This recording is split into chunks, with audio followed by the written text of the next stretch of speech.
తూర్పు గోదావరి జిల్లాలోని నియోజకవర్గం అనపర్తి 2024 అసెంబ్లీ ఎన్నికల్లో కూటమి తరఫున బీజేపీ నుంచి పోటీ చేసిన నల్లమిల్లి రామకృష్ణారెడ్డి ఎమ్మెల్యేగా గెలిచారు. వైఎస్ఆర్ కాంగ్రెస్ పార్టీ అభ్యర్థి కాంగ్రెస్ సత్తి సూర్యనారాయణ రెడ్డిపై 20,000కు పైగా ఓట్ల మెజార్టీతో విజయం సాధించారు.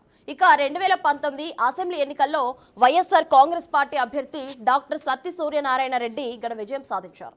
ఇక టీడీపీ అభ్యర్థి నల్లమిల్లి రామకృష్ణారెడ్డిపై 55,000 ఓట్ల భారీ మెజార్టీతో గెలుపొందారు. ఇక 2014 అసెంబ్లీ ఎన్నికల్లో టీడీపీ అభ్యర్థి నల్లమిల్లి రామకృష్ణారెడ్డి విజయం సాధించారు. వైఎస్ఆర్ కాంగ్రెస్ పార్టీ అభ్యర్థి సూర్యనారాయణ రెడ్డిపై 1,300 ఓట్ల స్వల్ప మెజార్టీతో గెలిచారు. ఇక బలమైన రాజకీయ వారసత్వం, క్షేత్రస్థాయి క్యాడర్, ప్రజలతో మమేకమయ్యే నాయకత్వంతో ఎమ్మెల్యే నల్లమిల్లి రామకృష్ణారెడ్డి ప్రత్యేక గుర్తింపు పొందారు. ఇక 2014లో ఎమ్మెల్యేగా గెలిచిన ఆయన 2019లో ఓటమి తర్వాత బీజేపీలో చేరి 2024లో ఎమ్మెల్యేగా గెలిచారు. రైతు సమస్యలపై పోరాటాలు, గ్రామీణ అభివృద్ధిపై దృష్టి పెట్టడం ఆయనకు అనుకూలంగా ఉన్నప్పటికీ కూటమి పార్టీలో అసంతృప్తి ఎదుర్కొంటున్నారు. అభివృద్ధి అసమానతల ఆరోపణలు, మట్టి మాఫియా వివాదాలతో ముఖ్యంగా సతమవుతూ ఉన్నారు. అనపర్తిలో రామకృష్ణారెడ్డికి బలంగా, బలహీనతగా ఉన్న అంశాలేంటో ఒకసారి చూద్దాం.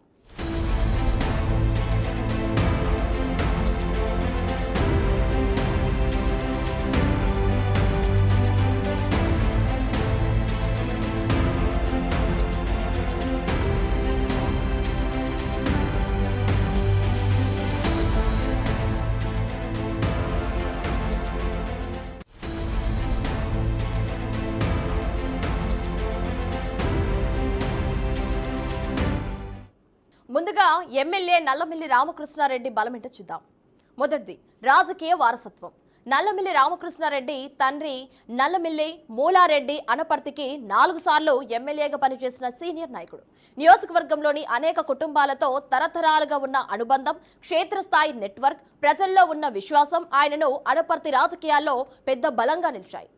ఇప్పుడు సామాజిక వర్గాల మద్దతు. అనపర్తి నియోజకవర్గంలో కీలకమైన రెడ్డి సామాజిక వర్గంలో కూడా బలమైన పట్టు కలిగి ఉన్నారు.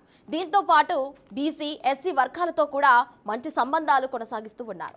ఇప్పుడు ప్రజలకు అందుబాటులో ఉండటం. ప్రజలకు ఎప్పుడూ అందుబాటులో ఉండే నాయకుడిగా గుర్తింపు పొందారు. గ్రామాల పర్యటనలు, రచ్చబండలు, ప్రజా సమావేశాల ద్వారా సమస్యలను నేరుగా తెలుసుకుంటూ ఇంటింటికి ఎమ్మెల్యే అనే ఇమేజ్ను సంపాదించుకున్నారు. రైతుల సమస్యలపై ప్రత్యేక శ్రద్ధ చూపుతూ నీటి పారుదల, ధాన్యం కొనుగోలు వంటి అంశాలు కూడా అండగలిచారు.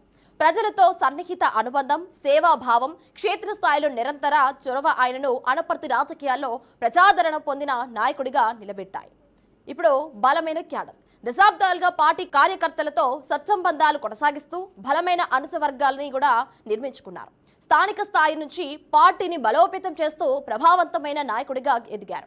అలాగే 2024 ఎన్నికల్లో టీడీపీ, జనసేన, బీజేపీ కూటమి మద్దతు, సమన్వయం కలిసి వచ్చింది. ఇప్పుడు గ్రామీణ అభివృద్ధికి ప్రాధాన్యం.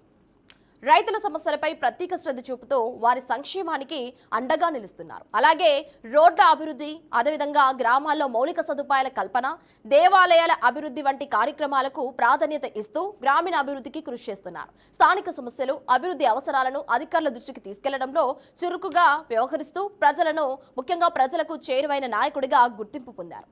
ఇప్పుడు సేవా కార్యక్రమాలు. రాజకీయాలతో పాటు సామాజిక సేవ కార్యక్రమాల్లో కూడా చురుకుగా పాల్గొంటూ ప్రజలకు మరింత ముఖ్యంగా చేరువవుతూ ఉన్నారు. సాధారణ నాయకుడిగా ప్రజల్లో కలిసిపోతూ అందుబాటులో ఉండే వ్యక్తిగా గుర్తింపు పొందారు.